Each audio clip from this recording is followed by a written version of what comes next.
Welcome to the 119th annual meeting of the Municipal Art Society of New York.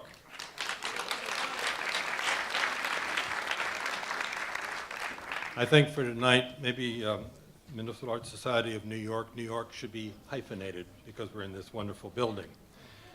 I am David Childs, Chairman of the Board of Directors of the MAS, and it's a great privilege and pleasure to begin the program here in this New York Historical Society building.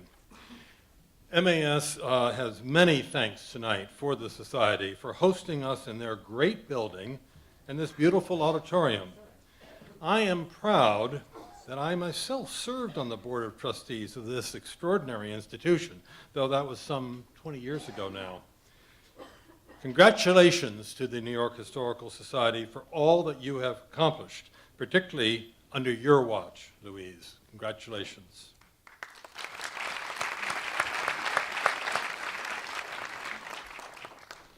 Since I will be stepping down as chairman after this meeting, I will have the honor of introducing to you the new chair a little later in our program. But for now, it is my pleasure to ask you to come forward, Vin, our remarkably talented and hugely successful MAS president. 3 years ago, I agreed to serve as chairman when Vin first arrived to help him acclimatize and settle into the work and reinvention of the MAS. Although it is far from my favorite phrase, I can say with the certainty of 100% support, mission accomplished.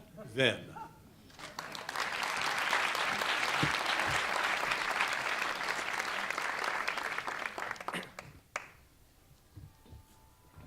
Thank you, David, and thank you for everything you do for MAS, for your great leadership and partnership, for your generosity, for your elegance, for your sensitive eye.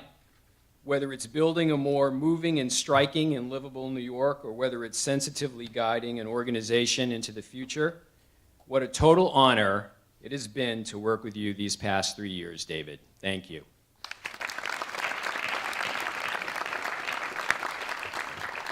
Good evening, everyone. As David said, this is the 119th meeting of the Municipal Art Society. Thank you all for being here tonight and for being a part of this great MAS tradition. And a big thank you to the New York Historical Society for having us here tonight in their very beautiful, newly restored and remodeled home. We have a terrific night in front of us, celebrating MAS, celebrating our great city, and celebrating the integral role that the arts plays in creating a more livable city. Arts and culture were the essence of MAS's founding and are at the core of our work today. A community with a vibrant cultural scene is a livable community, working, engaging, nourishing its residents, growing. Tonight, we'll be presenting the Evangeline Blashfield Award to New York City Department of Cultural Affairs Commissioner Kate Levin for all that she's done for our city's cultural organizations.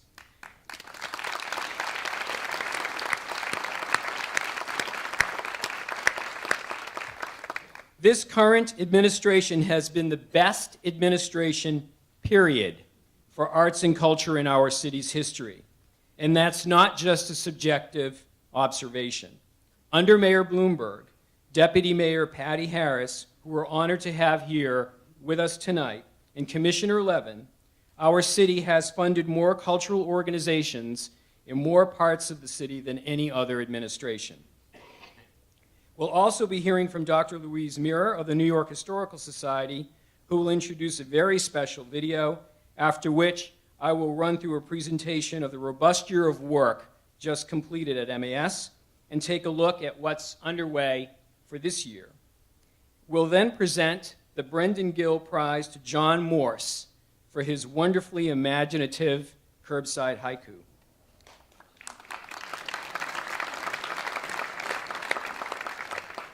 And before we conclude the meeting, we are going to want to recognize some brilliant volunteer directors leaving the MAS board this year. So sad.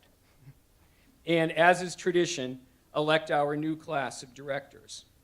MAS has a phenomenal and engaged board, and I want to thank all of our board members here tonight, and I might add, their spouses. And now to get things rolling, please join me in welcoming Wari Price, president of the Battery Conservancy, which she founded in 1994, and herself a recipient of the Evangeline Blashfield Award in 2004. My great friend, a great friend to MAS, an urban visionary, and a great New Yorker, Wari Price.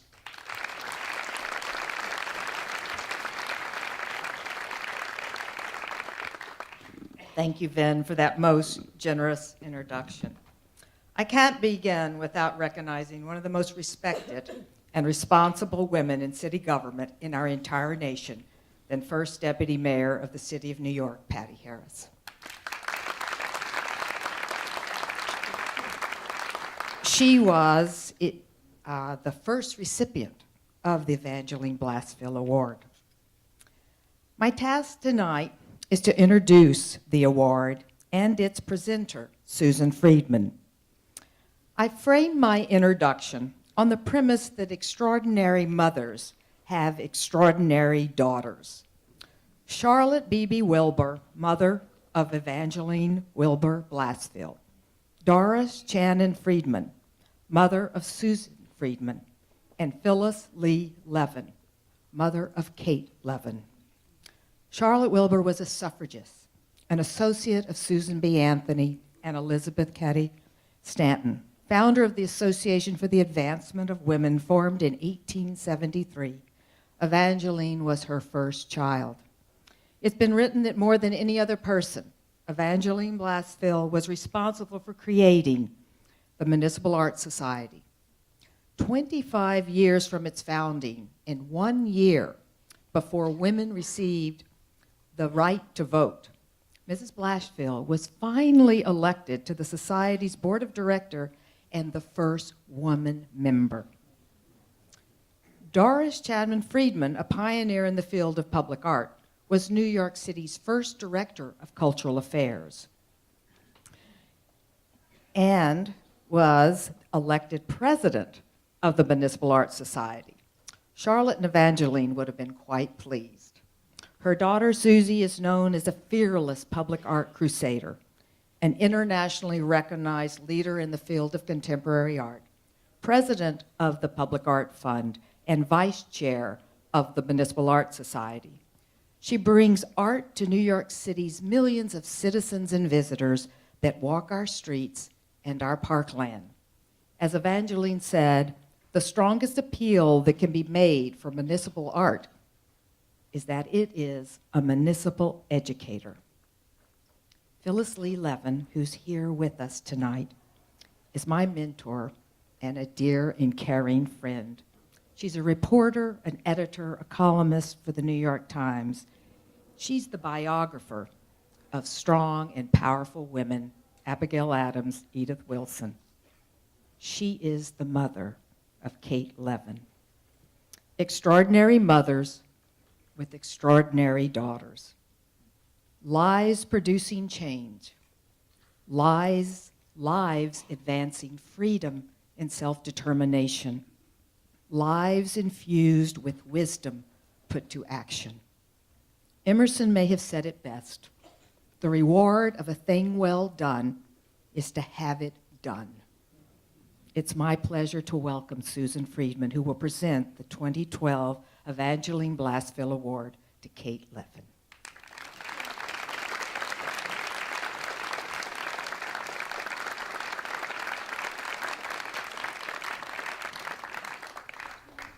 I'm not often tongue-tied, Wari, but I'm overwhelmed. That was beautiful. I want to welcome all of you to this exciting moment for the Municipal Art Society and acknowledge Kate's spectacular staff up in the balcony there.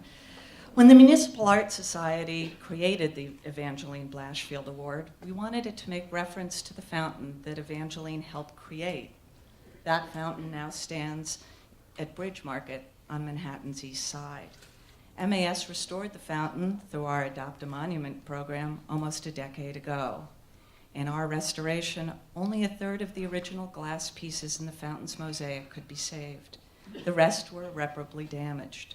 It is from those damaged shards that artist Eileen Winter Mostel has created the lovely frames surrounding each Evangeline Blashfield Prize that we so proudly award. It is a special treat for me to present this year's Evangeline Blashfield Prize to Kate D. Levin in recognition of her service to New York City, to its neighborhoods, the arts and cultural community, and to the individuals who shape the many forms of human expression that we call the arts, for the endless enrichment of New Yorkers and visitors from around the world. As Commissioner of Cultural Affairs under the leadership of Mayor Bloomberg and First Deputy Mayor Parody Harris, Kate has maintained New York's place as the nation's largest funder of the arts. What a position she has held, and what a remarkable record of achievements she has compiled while occupying that position.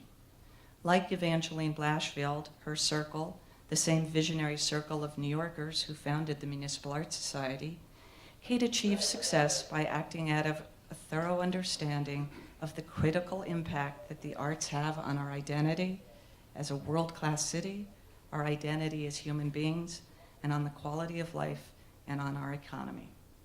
Under her leadership, Kate has secured New York City's largest ever capital budget for the arts.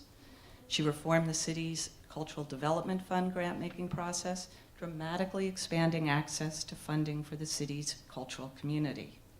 Today, the city provides more than $30 million to nearly 900 arts organizations through the Cultural Development Fund. Kate has ensured that cultural organizations can function and thrive, and moreover, they can serve to anchor the economic development through the city's diverse communities. She's understood the role the arts and culture play as catalysts for neighborhood revitalization. Coney Island, Harlem, St. George, Long Island City, and in the South Bronx. MAS has always advocated for this perspective in its outreach to the communities, and Kate has been a force in promoting the city's livability in this way. She's aided the creation of whole cultural districts, such as the 4th Arts Block in Manhattan's East Village, the downtown Brooklyn Cultural District, which comprises more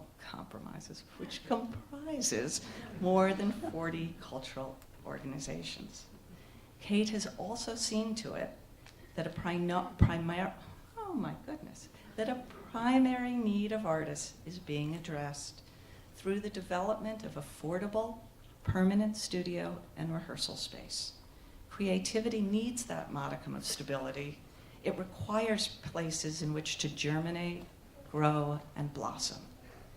Kate has been New York City's #1 friend to the artistic vitality through the enhancement of theaters, galleries, workshop spaces, adaptive reuse, transformational places, you name it, Kate's had an impact on it. Since 2002, organizations across the 5 boroughs have expanded and improved their facilities to the tune of over $1.8 billion. Speaking personally, of course, I am deeply influenced and impressed by Kate Levin's commitment to public art. She has stewarded New York City's support for major public art projects that have attracted audiences from around the world. Projects including Paul Ramirez-Jonas's Key to the City, Sing for Hope pop-up pianos, and Olafur Eliasson's New York City Waterfalls. Not to mention, of course, the Gates. Or not to forget to mention the Gates. There are many superlatives that I could apply to Kate Levin's leadership, but this is particularly a proud moment because I have the privilege of calling her a colleague and a friend, and it is for those reasons and for all the gifts that she gives to the city each day in her tireless fight for the arts that I am proud to present Kate with the 2012 Evangeline Blashfield Award. Forgive me, Kate. Please join me in thanking and applauding Commissioner Kate Levin.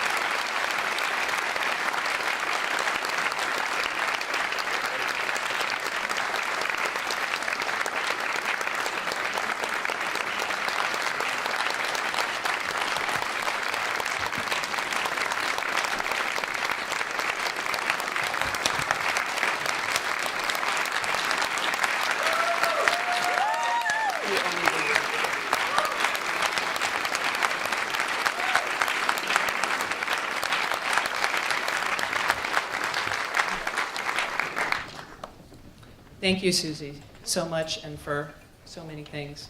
And thank you, Wari, for that extraordinary introduction. Vin, David, the board and staff of MAS. I am very, very grateful. Please speak directly into the mic. Absolutely. It sounded really loud to me.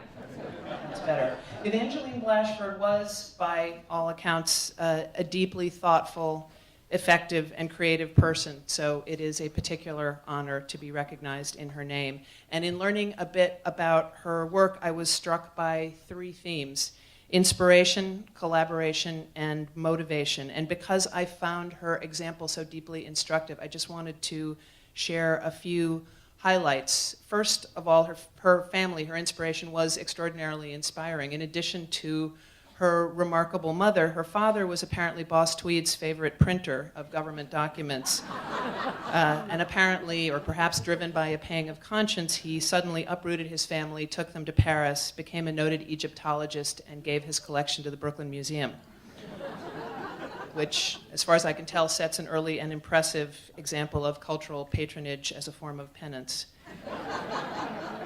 Blashfield's collaborations were extraordinarily wide-ranging, from the founding of MAS to editing Vasari's lives to serving as a model for some of her painter husband's most famous murals.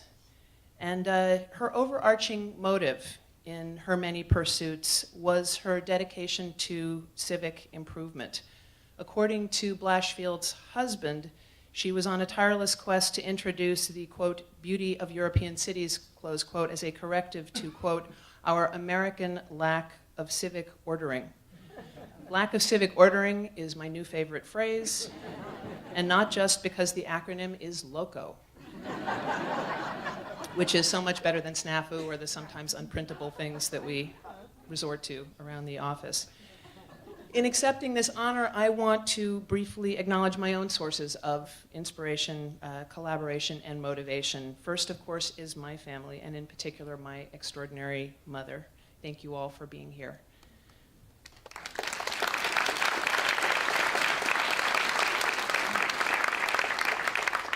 And my wonderful family of friends, and in particular, early on, Diane Coffey and Renee Menschel showed me what can be accomplished in civic life, and I strive to emulate their examples of tenacity and grace every day. In terms of collaboration, I get to work with some of the most visionary, talented public servants anywhere, to whom I am endlessly grateful. Mayor Bloomberg is fearless in embracing the potential of this city's creative community. Patty Harris is, of course, the greatest, most caring advocate for culture this city has, period. Nanette Smith is inspiration personified, and Kim Molstry and all my colleagues at City Hall truly make anything possible.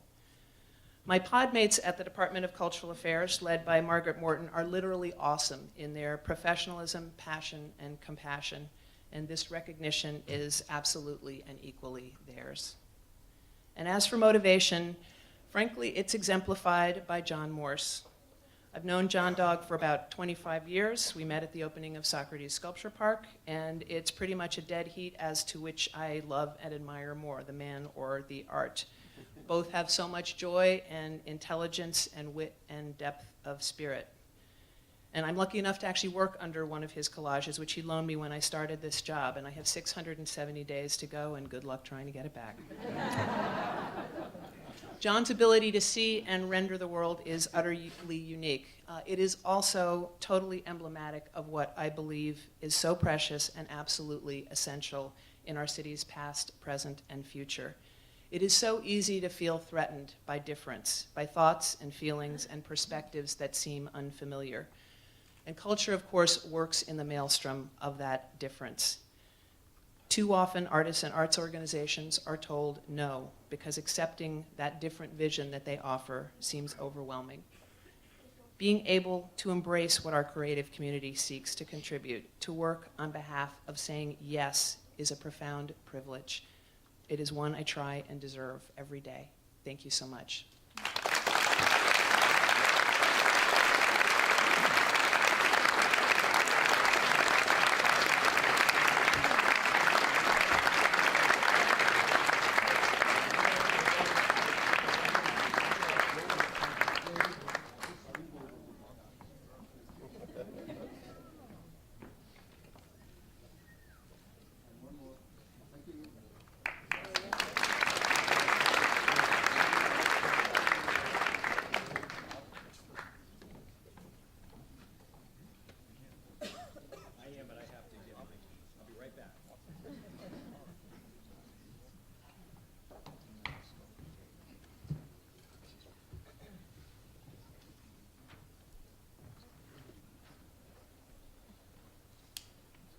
was so wonderful.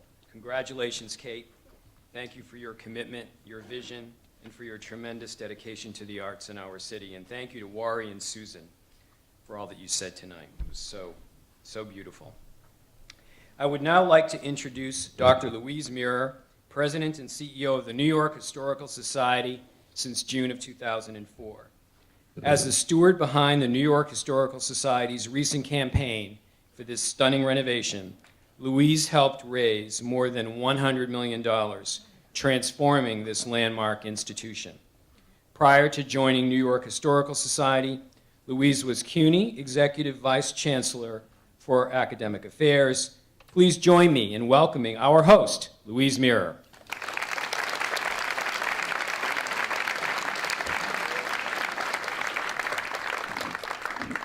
Good evening to all of you, and thank you, Vin, and congratulations to you on your great leadership of the Municipal Arts Society.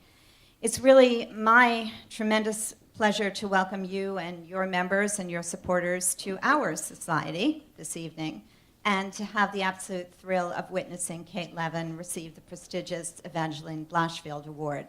Kate has been so very instrumental to the success of the New York Historical Society, and it is just wonderful to see her honored here in our very own Robert H. Smith Auditorium. Thank you so much, Kate, for all you've done on our behalf.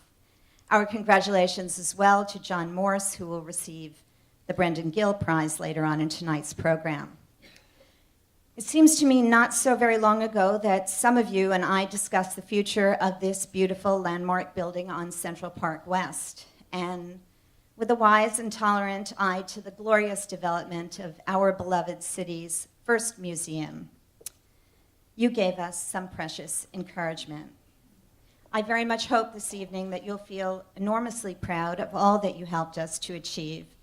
And I also hope that you'll find that we've made good on our promise to preserve the extraordinary history of this city and nation by engaging our building in ways that allow the broadest possible public to appreciate and enjoy it.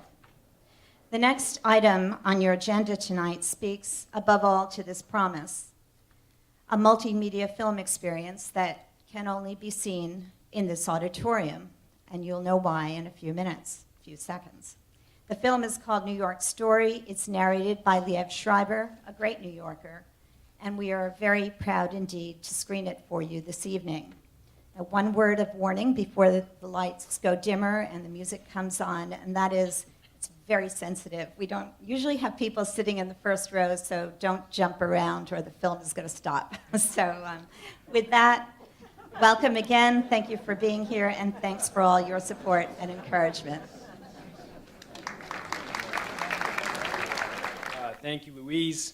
Thank you once again for sharing your gorgeous home with us tonight. And thank you for sharing with us all that incredible peace. It swells you up with pride. I've seen it 3 times and just takes me over. I love New York, and I'm proud to be an urbanist. Let me also mention, thanks to Louise's gracious hospitality, that the museum is open tonight with docents until 9 o'clock, and the restaurant is open until 10 o'clock.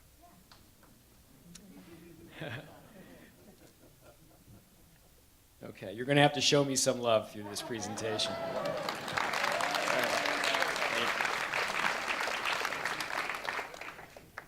Thank you. 119 years ago, a group of urbanist activists, architects, painters, sculptors, and civic leaders formed the Municipal Arts Society, beginning with efforts to beautify our public spaces through art and design. Soon after, their vision expanded, providing leadership for the future of the city based on the best practices in urban planning and design, historic preservation, and land use, all with the aim of enhancing livability for all New Yorkers and playing a critical role in helping the city anticipate and adapt to the constant changes that define the New York experience. MAS was founded at the turning of a new century, one that would see the end of the industrial age and the beginning of the urban age, an urban revolution where increasingly Americans and world citizens live in cities, in thriving urban environments that nurture diversities of every kind of people, of economic activity, of cultural pursuits, of land uses, of street life and mobility, of visitors and residents, of ideas, of opportunities. More than a century after MAS was founded, our city has grown into 5 boroughs. The population has grown nearly 5.5-fold. We've had 21 mayors, and we are, in fact, the most diverse city in the world. Add to that almost 50 visitors New York welcomes each year.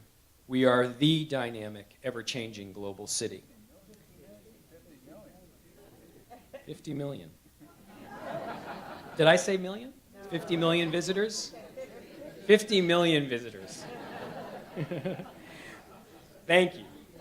And with all these changes, MAS is still proudly guided by our founding mission to make our city lovely and livable for all, as we continue to foster those unique characteristics that make New York, New York. 2011 was a tremendous year for MAS. It was a year of important public programming, critical research, strong policy advocacy, and collective city building. But none of this would be possible without you, without our members, without your financial backing, and without the thousands of individual donors who commit to support the work of MAS each year. So thank you. And thank you again to our stalwart board. Thank you. To our leadership council, and to all of our volunteers, to our very active Young Urbanist Leadership Committee, and to our dedicated staff. Increasingly, the work of MAS is supported by a diverse array of institutional funders, and this list keeps growing. We are enormously proud and grateful to all of these funding partners.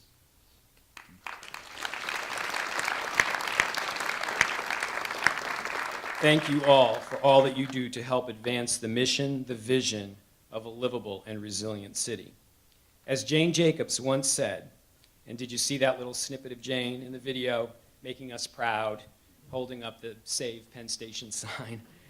Jane said, "Cities have the capability of providing something for everybody only because and only when they are created by everybody."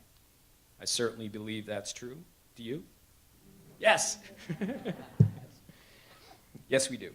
And we believed in the power of people coming together to shape our city since its founding. To that end, in the past year, MAS has forged many new relationships and renewed some old ones to work collaboratively on the livability challenges and opportunities we all share. We have many partners in developing our work, many who are here tonight, from elected officials to community boards to institutions. These are some lists, and many of the organizations noted of you are brand new collaborators, partners, and funders. So thank you and welcome, and we're just getting started.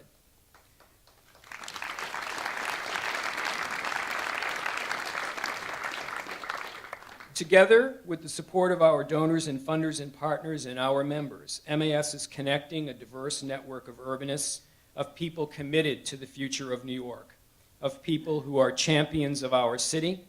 Every person here tonight was touched by an MAS initiative over the past year. You may have been one of the 10,000 people who walked or biked the streets of New York on an MAS tour, participated in our charrette on the future of the East River waterfront, accessed our Green Acre Reference Library, commemorated the anniversary of September 11th with us at Tribute and Light, went on or led one of 26 Jane's Walks celebrating the legacy of Jane Jacobs, consulted on our Garment District report, helped us prepare one of 26 expert testimonies, that's one every 14 days, that we provided to the Landmarks Preservation Commission, to the City Planning Commission, to the City Council, to the Moynihan Station Development Corporation, to the Committee on Cultural Affairs. Maybe you participated in our charrette to Green Henry Street settlement, or you were one of the 250 community activists we trained as part of our Livable Neighborhoods program. You may have attended the Rockefeller Foundation's Jane Jacobs Medal ceremony celebrating Jeanette Sada Khan, Paul Steely White, Robert De Niro, and Jane Rosenthal. Our Jacqueline Kennedy Onassis Medal Gala, honoring Diane von Furstenberg. Or you got one of the city's hottest tickets to the MAS After Dark party following the gala. And be there this year. You've got to be there. Or attended the Jane Jacobs Forum exploring the role of women as public intellectuals, or maybe you were in the audience for one of our public programs on topics ranging from the future of our skyline to the need for a wireless city, to zoning reform, to our city's streets, and even Plan NYC. You may have helped us vet renowned landscape architect Michael Van Valkenburg, last year's Brendan Gill Prize winner. Or maybe you were one of the distinguished winners of the Masterworks Awards for Excellence in City Building, or a Livable City awardee. I hope you were one of the 600 MAS Summit for New York City attendees, or one of the 2,000 online viewers who watched the summit from as far away as South Africa. All in all, MAS directly engaged more than 18,000 people in 2001 in our work and programs for a more livable city, and that doesn't include the tens of thousands of digital virtual constituents we speak with online. Our goal for 2012 is to double the number of New Yorkers with whom MAS has direct contact, to engage more people than ever in shaping the future of our city. I hope you'll rally behind MAS as we tackle our 2012 initiatives to build an even greater New York, a city that is diverse, creative, sustainable, just, productive, and resilient.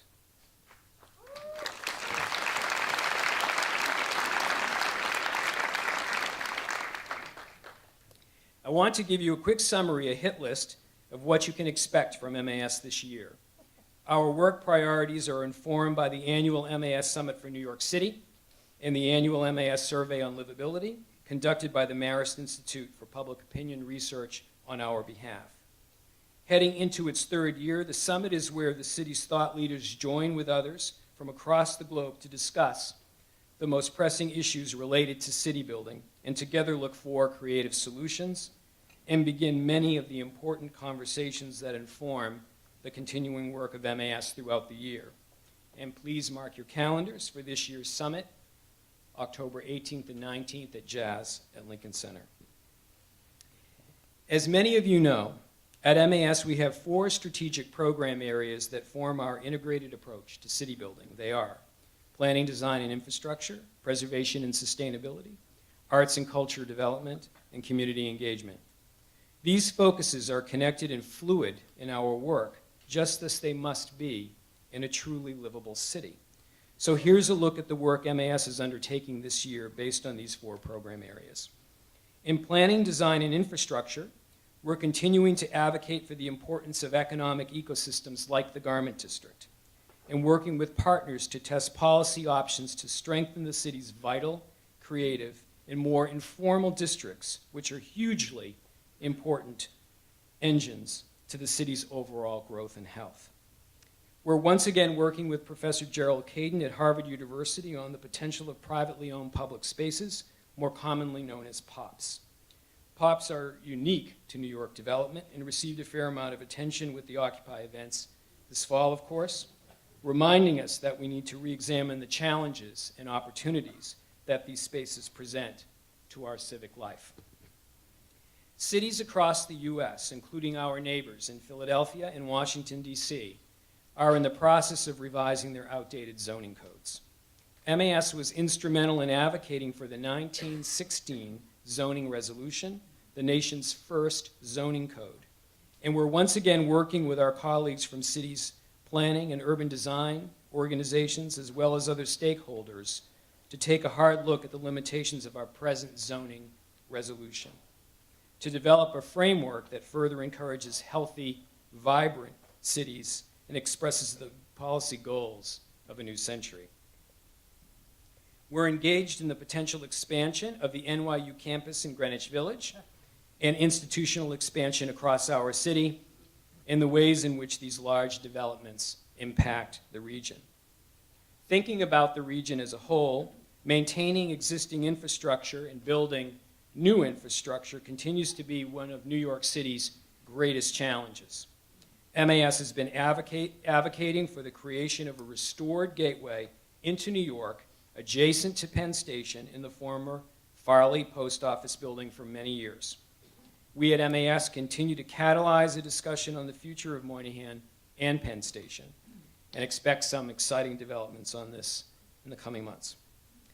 In the preservation and sustainability realm, we are rolling out a new greening manual with the Landmarks Preservation Commission, affirming that you can affordably and effectively retrofit a historic property to make it more energy efficient.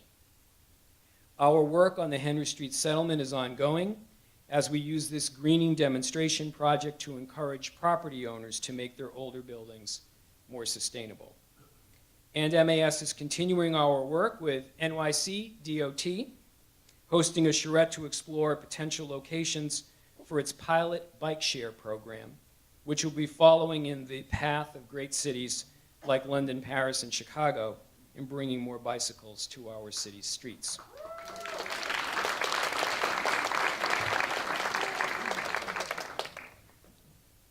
Now on to arts and cultural development. We're here tonight to celebrate the arts, to recognize the profound effect that art and people like Commissioner Levin and John Morse have on the livability of our city. In that vein, in 2012, MAS is in the midst of reintegrating arts and cultural development into the center of our work in very deliberate and exciting and dynamic ways. This is part of a larger shift at MAS to connect our work across our own disciplines and to be more intentional in our efforts to encourage city building that integrates arts and culture as a critical bridge between preservation and planning, design, and sustainability. This isn't a big leap for MAS. We were founded by artists, after all, as we all know, and we've had very active arts and culture projects throughout our history. Specifically this year, we'll release 2 research reports, including one on income trends for nonprofit arts groups, which will be the underpinning of our work in art sustainability in New York City. We'll also present arts forums to examine the role of arts in communities. And MAS's Adopt a Monument is celebrating its 25th year of restoring our city's great monuments, such as, very recently, the magnificent City Council Chamber mural. We've been very proud to contribute substantially to this effort, and we're marking this anniversary milestone with the restoration of the rocket thrower in Flushing Meadows Corona Park in Queens.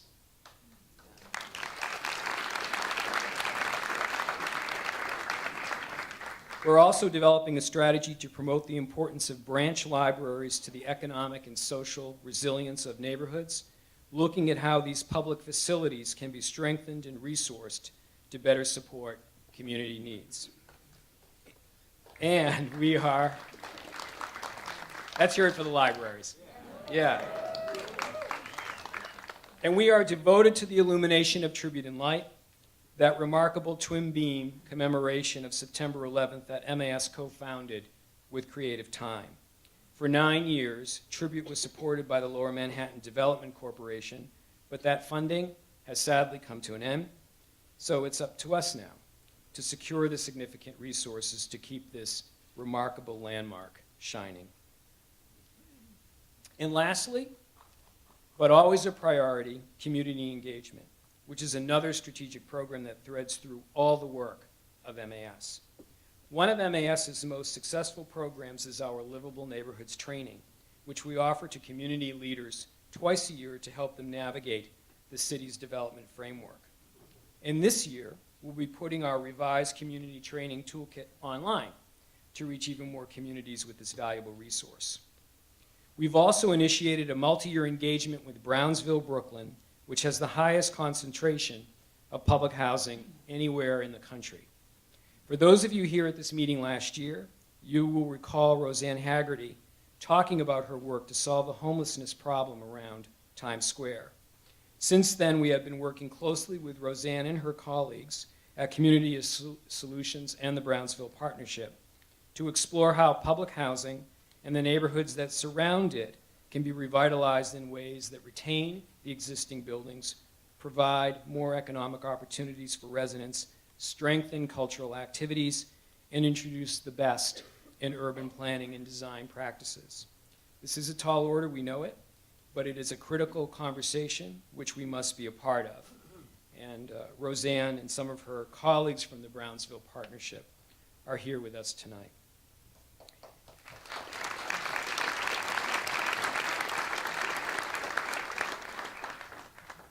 As you can see, at MAS we take community engagement seriously, and in 2012 we are upgrading our software programs so we can be more responsive to our members and provide program participants with a more efficient booking system, which will greatly improve our communications with all of our constituents, including the more than 10,000 MAS tour takers, and in 2012 we want to double that number. Because we know that taking people's eyes to the street is the best way for them to engage in the issues of the city. And we'll continue building urban literacy through our various public programs, including tours, courses, walks, and of course the summit. So, in 2012, whether it's helping us advocate for one of our initiatives, signing up to take or lead a Jane's Walk in May, which is so much fun, so you really should lead a Jane's Walk, participating in our community-based training program, or attending the summit, I hope you'll help MAS reach our goal of encouraging more New Yorkers than ever in shaping the future of our city. To paraphrase Jane, the success of our city relies on the engagement of each of us. After all, that's why I'm here, that's why you are here, that's why MAS is here. One of the most beloved components of our community engagement work is our award program, where we get a great chance to celebrate and promote widely remarkable achievements in all aspects of urbanism. So with that, I welcome my good friend and longtime chair of the Gill Prize jury, Randy Borscheit, to introduce the Brendan Gill Prize.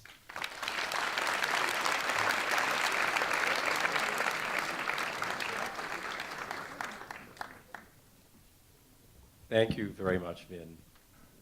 Let's see if I can get this. I'm so honored to have any connection to the Municipal Arts Society. I'm proud to have had one for decades, for many, many years. It sums up so much of what I love about New York and what I love about the people who get involved as members, as board members, as staff, in various ways at the Municipal Arts Society. I'm especially proud that I've been able to play this very specific, small, but delicious role as the chairman of the Brendan Gill Prize jury. It's appropriate that we present the prize in a historical society like this because the Gill Prize was conceived of as something of an exercise in history, but looking forward. 25 years ago, three extraordinary women, Jacqueline Kennedy Onassis, Helen Tucker, who is with us tonight, and Margot Wellington, I'm not sure if Margot was here, had the idea of celebrating kind of the ultimate New Yorker, but also the ultimate MAS stalwart, Brendan Gill. Brendan was one of the most eloquent people in this city at that time, and his words live on. He was a fierce and brilliant critic of the theater and of the building of the city and so forth, but he also was a great celebrator of the city. He understood what made this city great and exciting, and he understood that the arts were threaded into the very fabric of our lives. And Mrs. Onassis and Helen and Margot decided to establish a prize that very specifically looked at that unique genius that Brendan had to search out works of art which embodied the remarkable spirit of New York. They established the prize. Tonight, we're very pleased to present the 24th Brendan Gill Prize.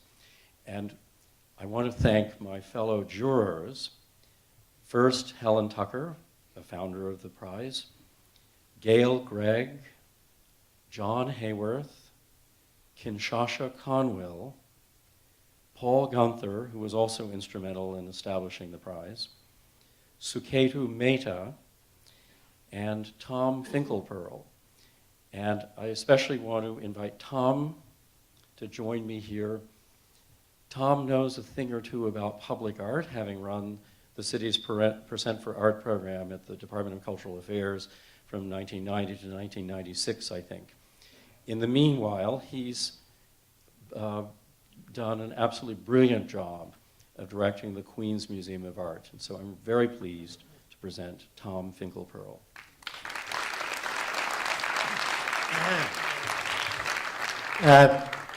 Thanks so much, Randy. You know, the Gill Prize has been this amazing opportunity for me. I guess about the last 10 years or so I've been on this jury. And what I've been able to do is kind of sit around a table with a bunch of people who really love New York and try to sort of figure out why we love New York and what we love about New York through a particular work of art each year. So I did know Brendan Gill. He was the chairman at PS1 when I started there as a young kid, 26 years old. And he was one of those amazing people who could communicate across all kinds of boundaries. And so I always sort of have Brendan in my mind, and I always think, you know, would Brendan have loved this particular award? And I think he would really have loved this, John Morse's amazing project. And have people seen the street haikus around this town? A lot of you have seen it, yeah. So these are the curbside haikus. Are we going to see some of them? So it's a, you know, there's this question about how you communicate with New Yorkers. New Yorkers, you know, are difficult people. And, you know, they're thinking about other things. And so I think that there's this idea of thinking about poetry as a way to communicate. And I'd like to read one of my favorite haikus. And I think you have to understand the competition for this haiku are phrases like walk and don't walk. So, a sudden car door, cyclist story rewritten, fractured narrative. And I think you know, you have to think of the compression of that and how that word fractured, you know, takes this double meaning. And, you know, I think of when I see these things, especially the bicycle ones, I think of, you know, Williamsburg hipsters who never think that they're going to die. And how could you possibly communicate with those people? So John, could you come up? John Morse is an incredible artist and an imaginative person. But one of the things...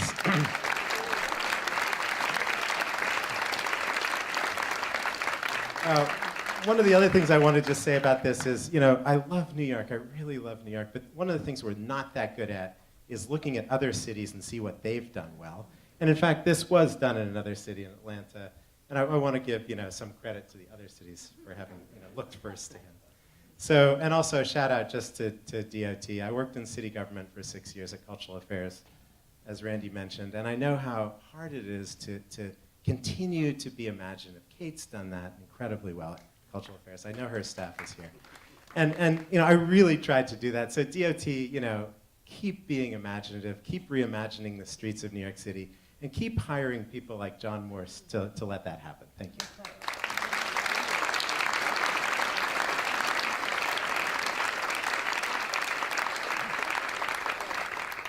Thank you to both you gentlemen. I greatly appreciate the generosity of your remarks and the kindness of your words. It's a pure honor to be here, and so my thanks to the society. It's hard for me to believe. I found out about maybe 3 weeks ago, and it's still hard for me to believe. So from the bottom of my heart, thank you. I'm thankful to be here tonight with some wonderful people whom I love dearly, including Kate Levin. Kate mentioned that we met at Socrates. Like many of you tragically hip at the time, I was very much into Elvis Costello, and a friend and I were, of course, quoting him to each other, because that's how you pass the time of day. So I let go a riff, and this person behind me says, "Ah, the Bard." She said, oh, I like you. So, and it was Kate Levin, you know. And also her fellow commissioner, Jeanette Sadakhan. Both of these women I look up to for their commitment to the public good, and it inspires me, and I cherish their friendship. I also want to say a special shout out to Ross Douglas Peterson, the love of my life. Tomorrow will be our 3-month wedding anniversary.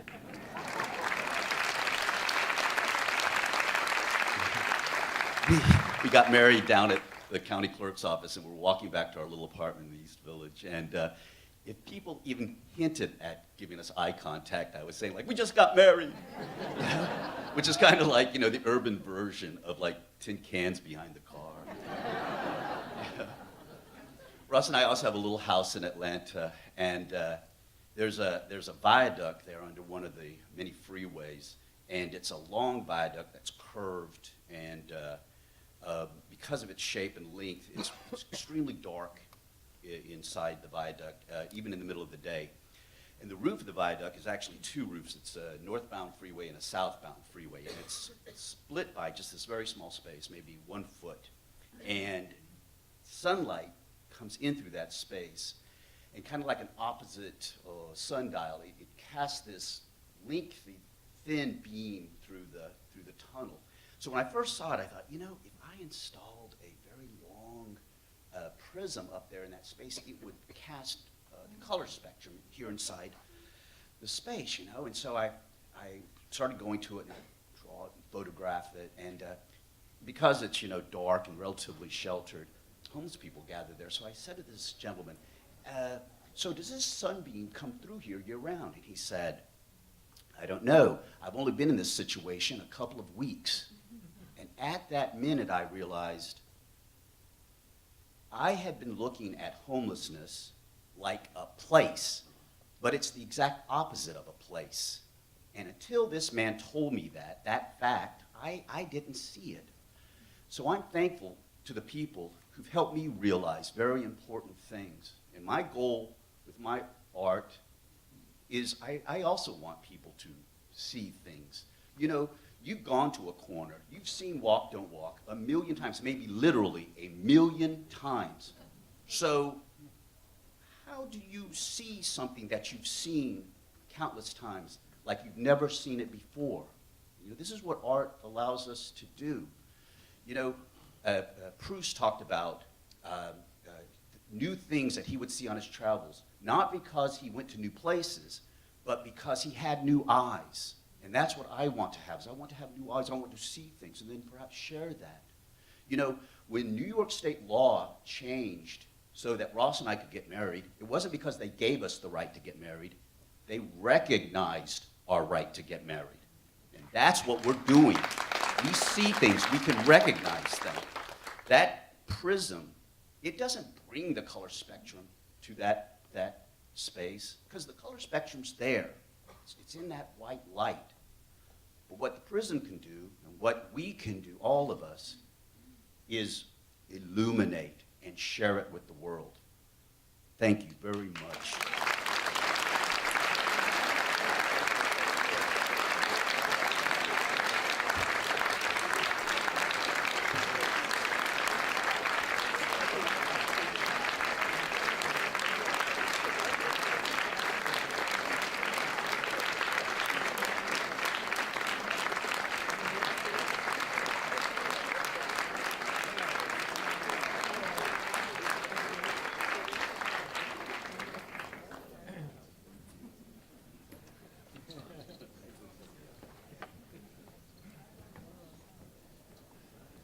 Congratulations, John. Thank you for bringing your wit and artistry to our city streets.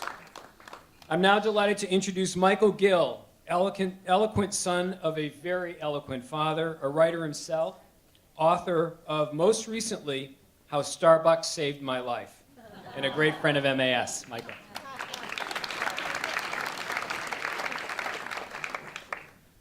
In honor of my father, I'll be very brief.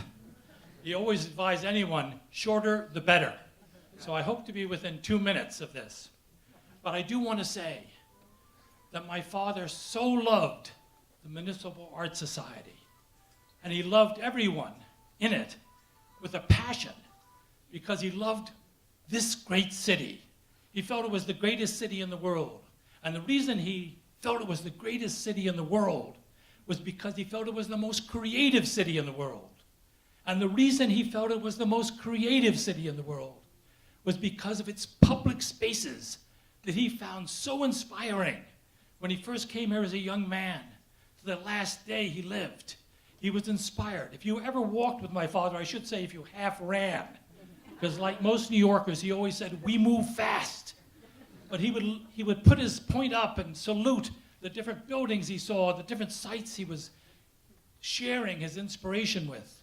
He would talk about the great artists and people who had been here, not just artists themselves, but financiers or business people who had been generous with their spirits and their money. He loved people who were generous in that way, and he felt that they had created in this city something that everyone who visited here or came here or was here, who was so fortunate on that day, on that moment, to be here, could share. And that's why it was very natural that he got with his great friends, beloved friends of the Municipal Art Society, and led them on this impossible odds against crusade to save Grand Central. And getting together with Jackie Kennedy to help, and then somehow they did it, even getting the the U.S. Supreme Court, who were very surprised that they were making this ruling on something in New York called Grand Central. After all, it was just a train terminal. Why not let someone develop it? Why did it have to be so beautiful for everybody? But my father and the Municipal Art Society said, yes, this is a public space that is of necessity visited by so many. And they deserve to have their spirits lifted when they come up each day and go home each night, rather than simply crawl along. And that was the idea, and that is the idea of New York, which is the great and most generous city in diverse and welcoming everybody and creating these creative public spaces. And so it's so exciting tonight, and I'm sure my father, I don't think he'd like to say that he was in heaven, but his spirit is here. He would so love it that tonight we celebrate this art of a public space that lifts the heart of everyone who looks. What a difference a haiku compared to walk or don't walk. But it's kind of New York genius about that, because we're all walking or running or bicycling or driving. And yet this adds to all of our lives, everyone who sees this kind of public art. So all I want to say tonight is my father, wherever he is very happy. And wherever he is, he salutes John and everyone in this room for the continued joy and creative actions and art that they infuse this great and creative city with. Thank you.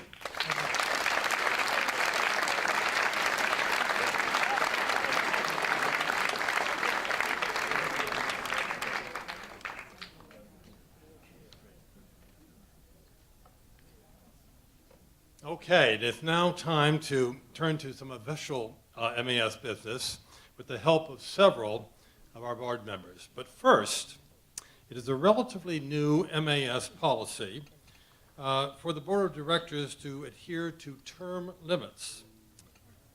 And for this reason, we are saying to three tonight, adieu, but not adieu, but au revoir, to three of our current board. I have seen firsthand their long time and extraordinary contribution to the city, both through their work at MAS and through many other activities in which they have shown great dedication to the enhancement of the city's livability. All of us are counting on the continuing benefit of their great talents and knowledge. I want to recognize, on behalf of the entire board, the impressive service of these three individuals, all of whom joined the board in 1992, Diane Coffey, Tony Kaiser, and Renee Menschel.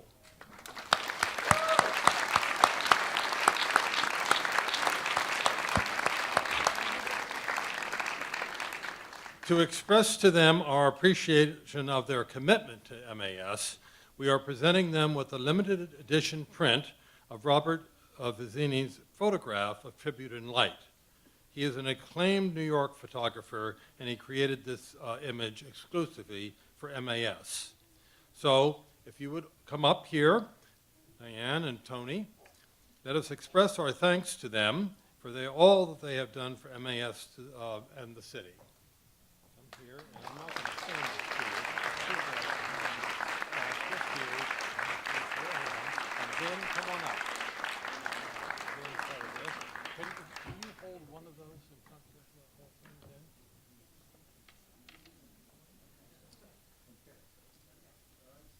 Don't hide her. Oh, yes.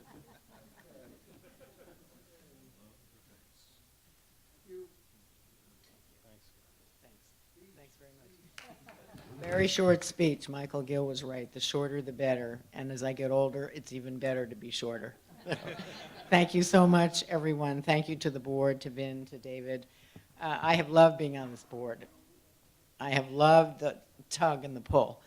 And I've loved the debate. And it does great work. So it's great that you're all here to support it. And I congratulate Kate and Susie and Patty, who left. Renee is my great old friend, and she couldn't stay to the end of this performance or this evening. So I just want to say on her behalf also, she has loved serving on the board and is grateful for the opportunity, as am I. Thank you.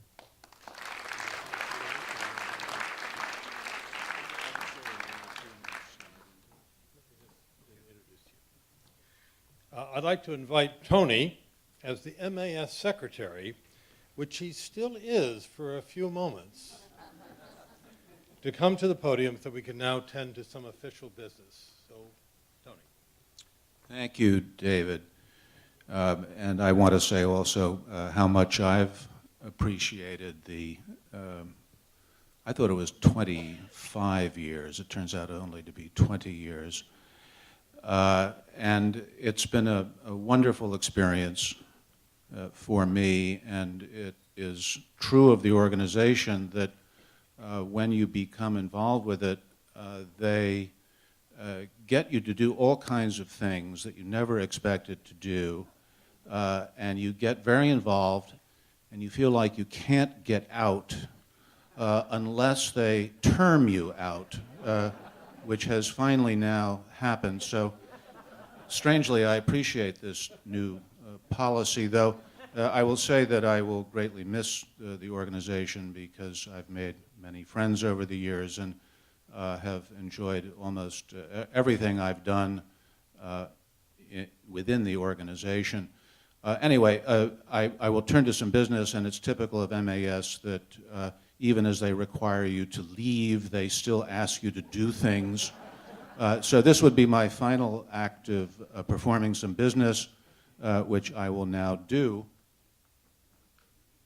I am, in my capacity of secretary, being invited at this time to first thank the nominating committee for the work that they have done. Ronay Menschel has been the chairwoman, Vin Cipolla, and the others who I'm about to list are on the nominating committee. Diane Koff, sorry Diane, you're not anymore as it turns out. Gordon Davis, Susan Freeman, Kitty Hawks, Michael Hoffman, Julie Menon, Allison Tucci, Billy Wright, and Gary Czar. And the nominating committee is proposing for re-election the following current members of the class of 2012 who will serve for a 4-year term ending in 2016, and they are Lisa Cashin, Jamie Clark, Michael Donovan, Heidi Ettinger, Fred Eisenman, Julie Menon, Allison Tochi, and Julio Peterson. In addition, the nominating committee is proposing the election of 2 new board members appointed to the class of 2015 who will serve a 3-year term, and they are Catherine Chenault and Thomas Waltz.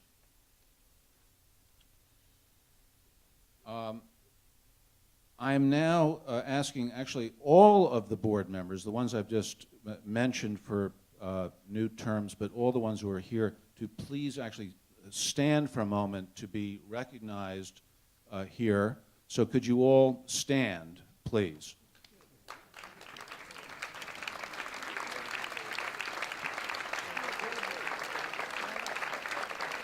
Thank you.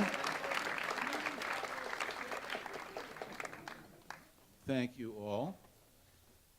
And then my final thing that I get to do here is to read a sentence, the meaning of which has never been quite clear to me. I've done this over the years, and I don't even know why I have the authority to do this, but it's been given to me.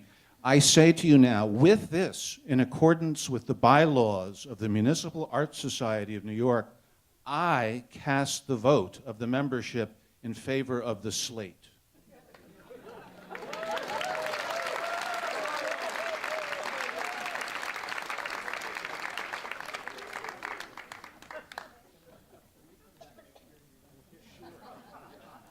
A reprise next year.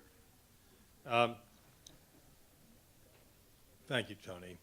It is now my pleasure to introduce to you my successor as chair of the MAS board and a great New Yorker, Dr. Eugenie Burch, who joined our board of directors in 2005 and who has been serving as chair of our all-important program committee. We are enormously pleased that we will be benefiting more than ever from Jeannie's talents and leadership. Jeannie is the Lawrence C. Nussdorf Professor of Urban Research in the Department of City Planning and Regional Planning at the University of Pennsylvania. And she is a founding co-director of the Penn Institute of Urban Research.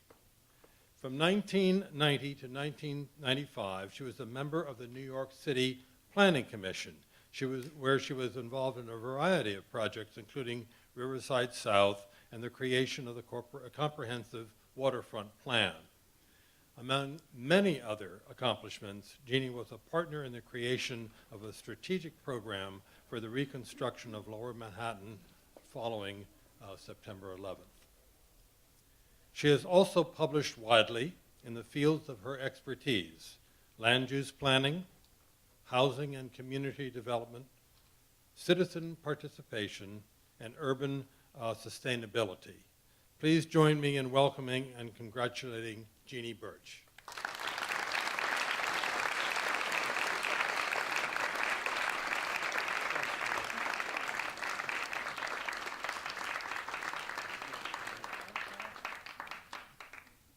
Thank you very much, David, and thank you all for being here. It's a wonderful, splendid evening.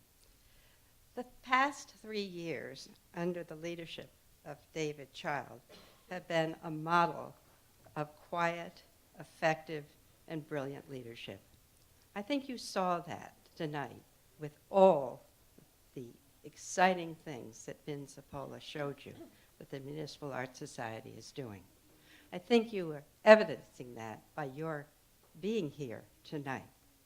But let me give you a few highlights just to remind you of all the things that David has done as chair of the Municipal Arts Society. First and foremost, he has forged the most tremendous and effective partnership with Vin Cipolla and the board to lead this organization. Secondly, he has been part and been a leader in the incredible reinvigoration of MAS. And among the things I think you'll agree with me that we have seen happening have been the following. First of all, MAS moved its offices. I don't know if you realize that. Moved its offices, and in so doing, created a new way of reaching out to the audiences and the membership of the organization. Now, all of the public programs are given throughout New York City. And what does this mean? This means that MAS is going into new neighborhoods, meeting new people, having programs that are attracting different groups of our demography in the city of New York. very, very exciting because that's what we're about, is engaging in these issues that make New York a livable city. A second theme that I'd like you to remember that has happened under the leadership of David Child has been the creation of this idea of New York and livability. And how is this expressed? It's expressed in the survey, now 3 years old, that is measuring livability in the city. It's helping us understand what we need to do to make the city more livable. It's expressed in the summit that has attracted thousands of people throughout the world to think about the problems of livability and how they're expressed in New York City. And it's inspiring hundreds of people to think about it in our city itself. People of all generations, people of all backgrounds are now activated in thinking about how to make New York the most splendid place in the world. And you saw it in the activities that MAS is doing. And lastly, and most exciting, has been the effort to ground the positions and ground the activities and ground the statements that MAS is engaged in with its advocacy in substantial research. Evidence-based research to translate what we find out about our city into practical action has become a hallmark of MAS. All of this under the leadership of David Child. Now, I know he doesn't like this, but I think we owe him a big hand of applause.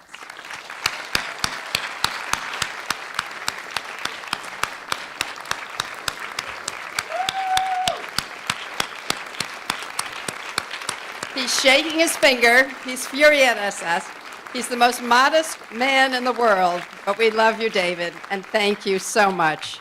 We can't tell you how much you've done for us and for New York City. Thank you.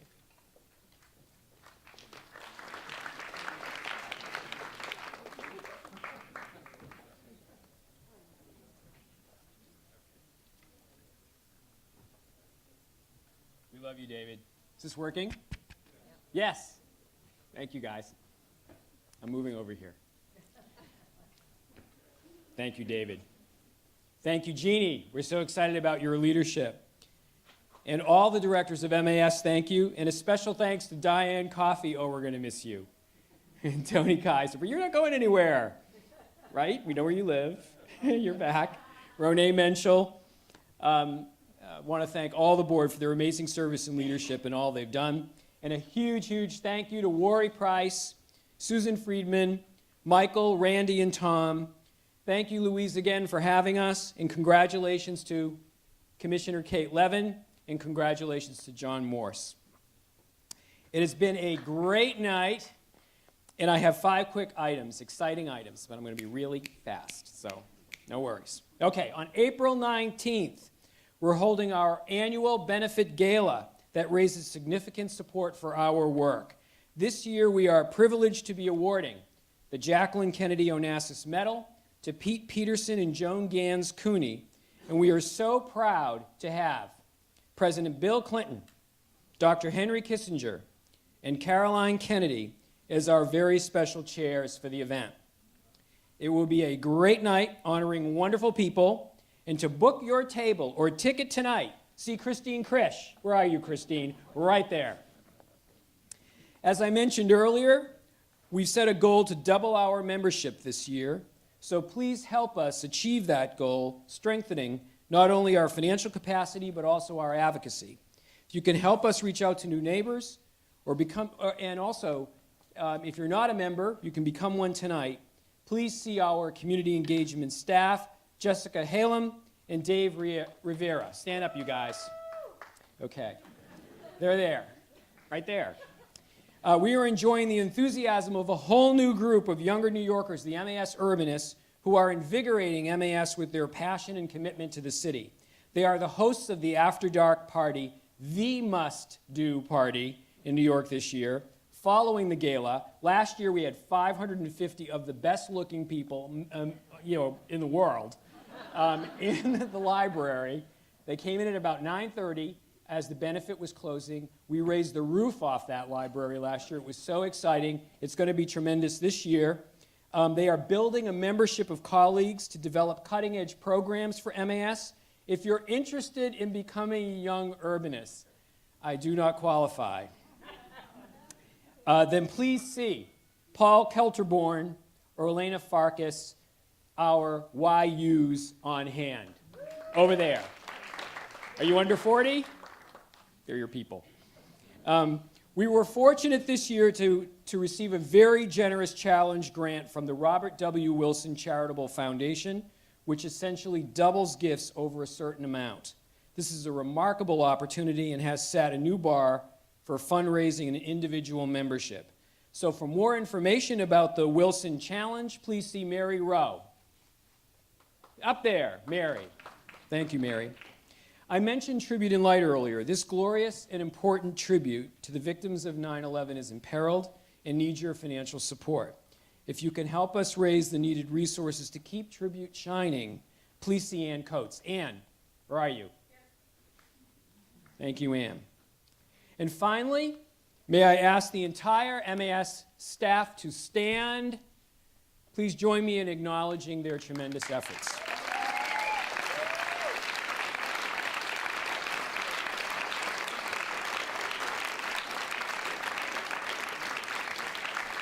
And this concludes our program this evening with the tap of this walking stick, which belonged to Benjamin Franklin and was later owned by the MAS first president, William Morris Hunt. This meeting is adjourned and will reconvene at 11 a.m. on March 30th at the offices of MAS to receive the formal financial report. Thank you for joining us tonight. Here's to a fabulous 2012. And join us outside for a brief reception. Thank you.